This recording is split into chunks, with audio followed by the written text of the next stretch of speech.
Hi everyone, today I'm going to show you how to program and use the Impactor. This is part of our video series on the Impactor. I also have a video on the frame itself and the popular adapters.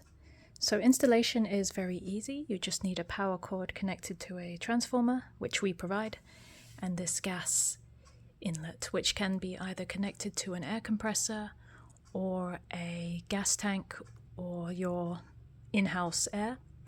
You need a pressure of about 0.68 megapascals to 0.8 megapascals. So to turn this on, we touch the switch here. This turns on the Impactor device.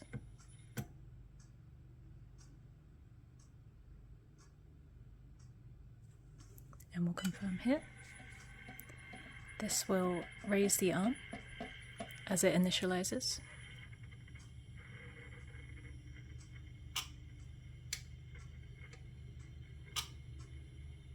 Okay, so there are a couple of parameters you need to set. If you go into strike parameters, you can either set the strike to be through speed mode, so speed in meters per second, depth, and dwell time.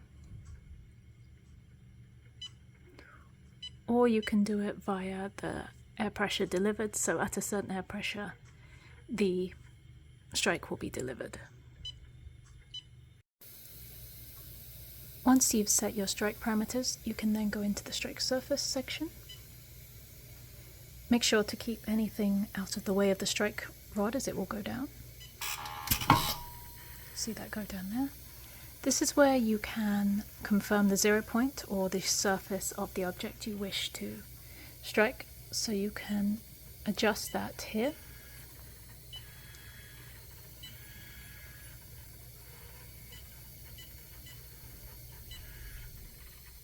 And then confirm. The strike head will then go up in preparation for the strike, and then you are ready to start the strike. Once you are ready, press start. Your parameters will be listed here, and you can press confirm. Make sure the only thing below the striker is the object you wish to strike, and confirm.